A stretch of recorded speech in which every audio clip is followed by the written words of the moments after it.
श्री स्वामी समर्थ. जय जय स्वामी समर्थ. स्वामींचं नाव घेऊन मी या व्हिडिओला सुरुवात करते. चैत्र नवरात्रीमध्ये दुर्गाष्टमी म्हणजेच महागौरी पूजा ही 26 मार्च 2026 म्हणजेच गुरुवारी साजरी केली जाईल. या दिवशी कन्या पूजन आणि देवीची विशेष पूजा केली जाते. अष्टमी तिथी 25 मार्चला दुपारी सुरू होऊन 26 मार्चला सकाळी 11:49 असेल. त्यामुळे उद्या तिथीनुसार 26 मार्चला अष्टमीचे व्रत व पूजन केले जाईल. तसेच श्रीराम जन्मोत्सव पण 26 तारखेला साजरा होईल, कारण अष्टमी तिथी ही 11:45 समाप्त होईल व 11:46 नवमी तिथीही प्रारंभ होणार आहे. आणि घरी आणि मंदिरात दुपारी बरोबर 12 वाजता श्रीराम जन्मोत्सव साजरा होईल. वसंत नवरात्रीत आई जगदंबा दुर्गा मातेची पूजा केल्याने इच्छित परिणाम प्राप्त होतात. तसेच जीवनातील सर्व प्रकारचे अडथळे दूर होतात असे म्हटले जाते. वसंत ऋतूतील नवरात्रीमध्ये शक्ती स्वरूप माता दुर्गा, माता लक्ष्मी आणि माता सरस्वती यांची विशेष पूजा फलदायी मानली जाते. माता दुर्गाच्या 9 रूपांची पूजा केल्याने सुख समृद्धी मिळते. या उत्सवाला नवरात्र किंवा नवदुर्गा असेही म्हणतात. भक्तांचा असा विश्वास आहे की या 9 रात्रीमध्ये देवी वेगवेगळ्या रूपांमध्ये प्रकट होते. प्रत्येक रूप दिव्य स्त्री शक्तीचे वेगवेगळे पैलू दर्शवते. नवरात्रीच्या 8व्या दिवशी दुर्गेचे 8वे रूप असलेले महागौरीची पूजा करण्याची परंपरा आहे. महागौरीचे वाहन बैल आणि तिच्या हातात त्रिशूळ आहे. भगवान शिव यांना पती म्हणून प्राप्त करण्यासाठी देवी पार्वतीने हजारो वर्षे कठोर तपश्चर्या केली, ज्यामुळे त्यांचे शरीर काळे झाले. तपश्चर्येने प्रसन्न होऊन भगवान शिव यांनी देवीला गोरा रंग दिला आणि देवीच्या या रूपाला महागौरी असे नाव पडले. नवरात्रीच्या 8व्या दिवशी म्हणजेच अष्टमीला देवी महागौरीची नारळ अर्पण करण्याची प्रथा आहे. नारळ देवीला खूप प्रिय आहे. याशिवाय माता गौरीला नारळाची बर्फी, लाडू नक्कीच अर्पण करावा. महागौरीला चमेलीची फुलं सुद्धा अर्पण करावी. तसेच ओम देवी महागौरे नमः किंवा ओम देवी महागौरे नमः या मंत्राचा आपल्याला 108 वेळा जप सुद्धा करायचा आहे. यंदा अष्टमी आणि नवमी तिथी एकत्रित येत आहे आणि अष्टमी आणि नवमी तिथीला आई भगवतीला प्रसन्न करण्याकरता लोक कन्या पूजन सुद्धा करतात. महागौरी ही 8 वर्षाची होती, म्हणूनच अष्टमी तिथीला कन्या पूजन केल्याने भक्तांच्या जीवनामध्ये असणारे सर्व संकट, सर्व विघ्न, सर्व दोष, सर्व त्रासांपासून मुक्तता मिळते.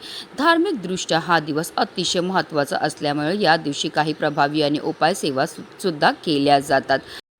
आणि म्हणूनच चैत्र नवरात्रीतील दुर्गाष्टमीच्या दिवशी तुम्ही व्रत नाही केलं तरीही चालेल, पण चुकूनही खाऊ नका या 2 भाज्या. जर कळत नकळत आपल्याकडनं या 2 भाज्यांचं सेवन केलं गेलं तर आपली कुलदेवी आपल्यावर रुष्ट होईल, ज्यामुळे आपल्या जीवनामध्ये अनेक प्रकारच्या संकटांना आपल्याला सामोरं हे जावं लागू शकतं. आपल्या जीवनामध्ये गरिबी येऊन आपल्याला वर्षभर पश्चाताप हा करावा लागू शकतो. तर त्या कोणत्या चुका आहेत, तसेच त्या कोणत्या भाज्या ज्या आवर्जून आपल्याला दुर्गाष्टमीच्या दिवशी खायच्या नाही आहेत, त्याबद्दल सविस्तर आणि अतिशय महत्त्वाची अशी माहिती मी तुम्हाला या व्हिडिओमध्ये देणार आहे. तर व्हिडिओ पूर्ण पहा आणि जर तुम्ही माझ्या चॅनलवर नवीन असेल तर चॅनलला सबस्क्राईब करा आणि शेजारी बेल आयकॉन सुद्धा प्रेस करा.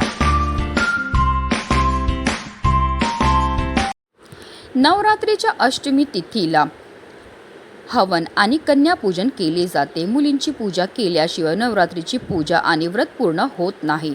महाअष्टमीच्या दिवशी महागौरीची पूजा केली जाते. या दिवशी महागौरी देवीची पूजा केल्यानंतर कन्यांची पूजा करावी. नवरात्रीच्या अष्टमी आणि नवमी तिथीला विशेष पूजा केली जाते, त्यामुळे या दिवशी केस आणि नखे कापू नयेत. तसेच अष्टमीच्या दिवशी आणि नवमीच्या दिवशी निळ्या किंवा काळ्या रंगाचे कपडे घालू नका. या दिवशी हिरवा, लाल, पिवळा, गुलाबी, केशरी रंगाचे कपडे घालणे शुभ असते. नवरात्रीच्या या 9 दिवसांमध्ये आपल्याला अजिबाती चामड्याच्या वस्तूंचा वापर हा करायचा नाही आहे. जसं की चामड्याचा बेल्ट, चामड्याचे चप्पल किंवा चामड्याचे पर्स याचा आपल्याला वापर हा अजिबात करायचा नाही आहे. आता जाणून घेऊया की त्या कोणते पदार्थ आहेत जे आपल्याला चुकूनही नवरात्रीच्या दुर्गाष्टमीच्या दिवशी खायचे नाही, तर त्यामध्ये सगळ्यात पहिली वस्तू ते म्हणजे मांसाहार. आपल्याला चुकूनही अष्टमी आणि नवमी तिथीला मांसाहार हा करायचा नाही आहे. तसेच तर नवरात्रीच्या 9 दिवसांमध्ये आपल्याला सात्विक अन्न ग्रहण करायचे आहे. आपल्याला कोणत्याही प्रकारचे मांस, मच्छी, मटण, मदिराचे सेवन हे करायचे नाही आहे. तसेच आता उन्हाळा आहे, त्यामुळे प्रत्येकजण थंड पेय हे पीत असतो, पण यामध्ये आपल्याला चुकूनही लिंबाचं सरबत हे प्यायचं नाही आहे. म्हणजेच चैत्र नवरात्रीमध्ये लिंबू कापायचं सुद्धा नसतं किंवा लिंबापासून बनलेल्या कोणत्याही पदार्थाचं सेवनसुद्धा केलं जात नाही. त्याचबरोबर कांदा आणि लसूणचं सेवनसुद्धा करायचं नाही आहे, कारण कांदा आणि लसूण हा सुद्धा तामसी पदार्थामध्ये येतं. दुर्गाष्टमीच्या दिवशी आवर्जून आपल्याला ब्रह्मचर्याचे पालन करायचं. तसेच जर तुम्ही व्रत करत असतील तर या दिवशी तुम्हाला दुपारी अजिबात झोपायचं सुद्धा नाही आहे. तसेच आपल्याला वांग्याचं सुद्धा सेवन हे करायचं नाही, कारण वांगंसुद्धा तामसी पदार्थामध्ये येतं. आता तुम्ही दुर्गाष्टमीचं व्रत करणार असतील तर या व्रतामध्ये तुम्ही फळाहार हा करणार असतील तर या फळांमध्ये तुम्हाला चुकूनही फणसाचं सेवन हे करायचं नाही, कारण फणससुद्धा तामसी पदार्थामध्ये येतो. तसेच नवरात्रीच्या या काळामध्ये आपल्याला चुकूनही कोणाचं मन दुखवायचं नाही आहे. तसेच कोणाशी खोटं बोलायचं नाही, कोणाचा अपमानही करायचा नाही. तसेच कोणत्याही प्रकारच्या मुख्य प्राण्यांना आपल्याला त्राससुद्धा द्यायचा नाही आहे. तर या काही भाज्या आहेत, तसेच या काही चुका आहेत ज्या आवर्जून आपल्याला दुर्गाष्टमीच्या दिवशी टाळायच्या. जर कळत नकळत आपल्याकडनं या चुका झाल्या तर त्यामुळे आपल्या जीवनामध्ये अनेक प्रकारच्या समस्या हे येऊ शकतात. आपली कुलदेवी आपल्या रुष्ट होऊन आपल्या जीवनामध्ये गरिबी आणि दारिद्र्य हे येऊ शकतं. म्हणूनच व्हिडिओ जास्तीत जास्त लोकांपर्यंत शेअर करा, जेणेकरून चुकूनही कोणाकडनं कोणत्याही प्रकारच्या चुका ह्या झाल्या नाही पाहिजेत, हीच मनामध्ये इच्छा. श्री स्वामी समर्थ. जय जय स्वामी समर्थ.